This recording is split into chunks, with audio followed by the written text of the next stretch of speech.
Olá, pessoal! Esse é mais um curso sobre a dialética da dependência do Rui Mauro Marini.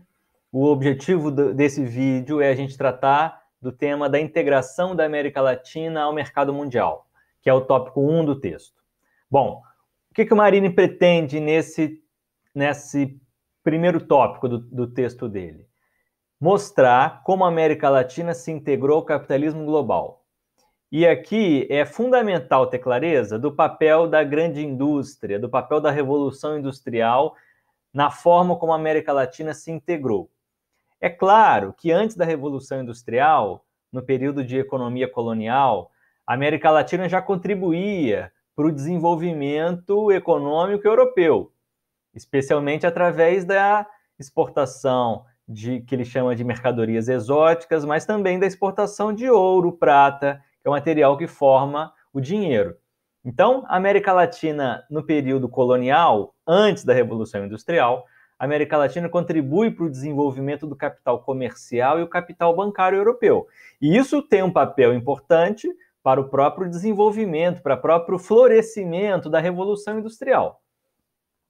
Porque a Revolução Industrial, embora aconteça no final, na metade para o final do século XVIII e começo do XIX, ela é resultado de um processo de acumulação primitiva de capitais através do qual a América Latina contribui. Portanto,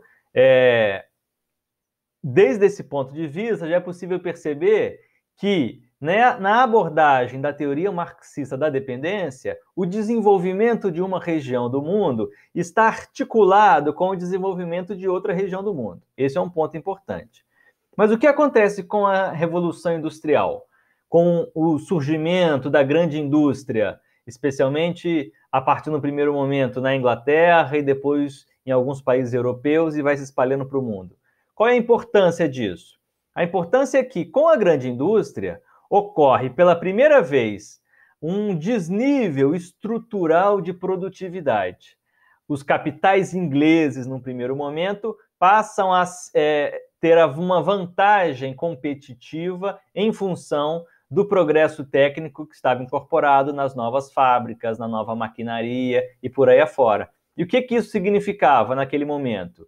Que os capitais ingleses conseguiam vender as suas mercadorias industrializadas para o resto do mundo com um custo de produção muitíssimo menor. E quanto mais a economia europeia e inglesa, especialmente, se especializa na produção industrial, mais ela precisa da importação de alimentos e matérias-primas industriais do resto do mundo.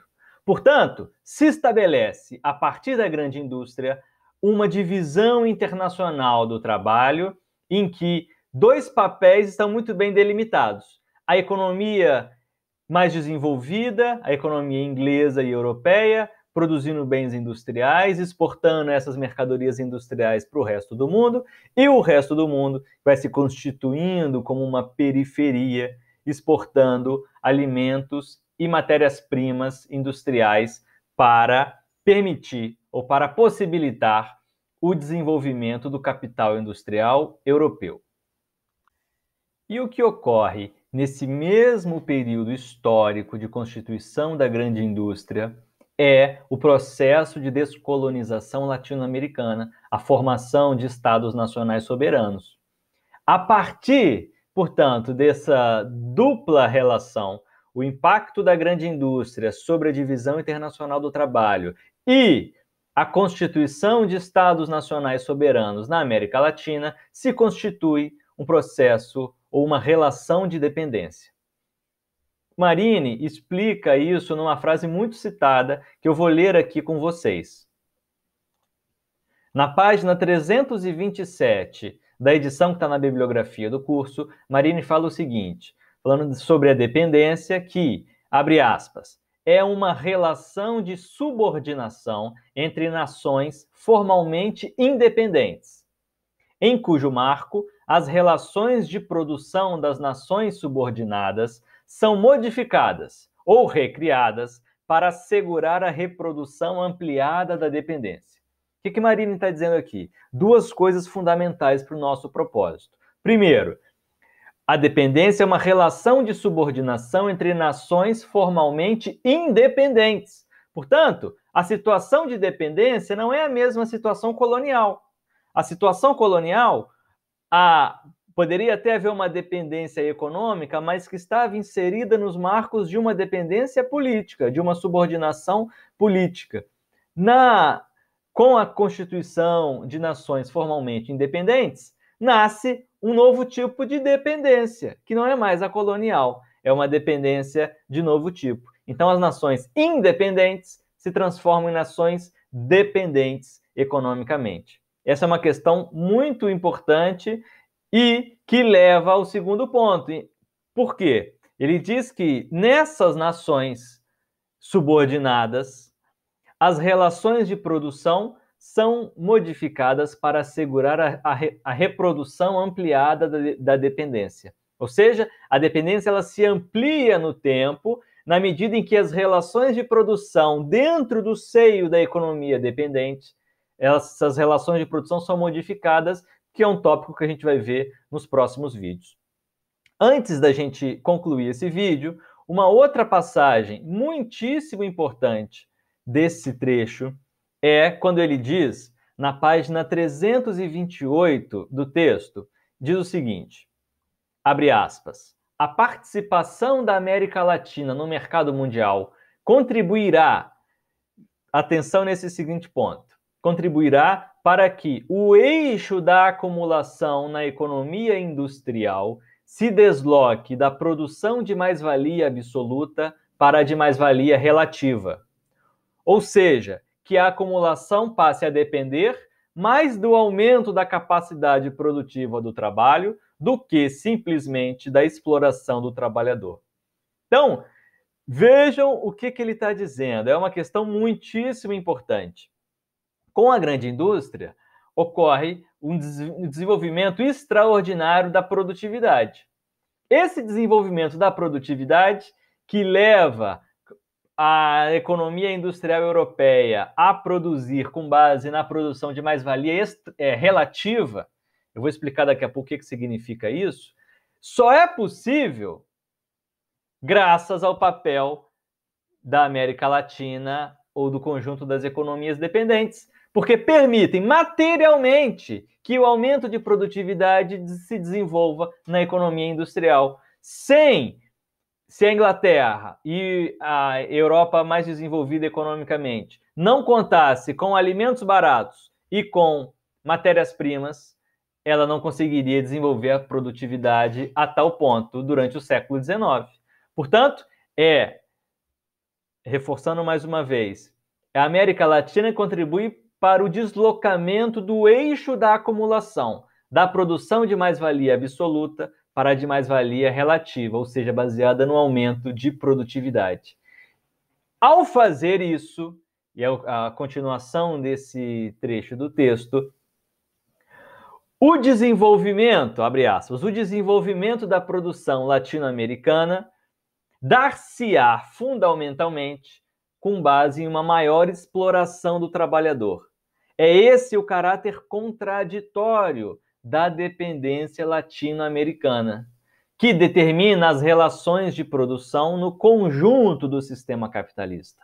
Portanto, e é o tema do próximo vídeo, dos próximos vídeos, para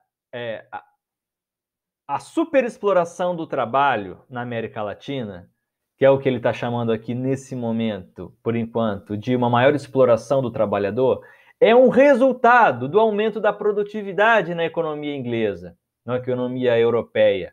Portanto, uma coisa não se dissocia da outra. Em outras palavras, o desenvolvimento da riqueza na Europa e na Inglaterra ocorre em paralelo com o desenvolvimento da pobreza nos países dependentes na América Latina. Uma coisa está vinculada à outra. E essa é a grande contribuição da teoria da dependência para o entendimento do capitalismo. É perceber que os polos da economia mundial se articulam e um depende do outro. E o que acontece em um lugar tem impacto no outro lugar. Então, para encerrar o vídeo, glossário. Quando o Rui Mauro Marini fala em mais-valia, o que ele está dizendo? O tempo de trabalho que é apropriado gratuitamente pelo capitalista. O capitalista paga para ele produzir uma determinada coisa. Ele compra matérias-primas, meios de produção, que o Marx chama de capital constante. Ele contrata trabalhadores, pagando salários, que o Marx chama de capital variável. E os trabalhadores produzindo mercadorias, manuseando o capital constante, eles geram uma mercadoria nova, dentro da qual o capitalista consegue extrair a mais-valia. E tem duas formas, dois métodos de produção de mais-valia, de aumento da mais-valia. A primeira é a mais-valia absoluta. A produção de mais-valia absoluta é a produção, é o aumento, o incremento de mais-valia através do prolongamento da jornada de trabalho ou do aumento da intensidade do trabalho. Essa é uma forma, que vai ser a forma tradicional pela qual a economia dependente vai se inserir na divisão internacional do trabalho. E a segunda forma, o segundo método de expansão, de produção da mais-valia, é a produção de mais-valia relativa.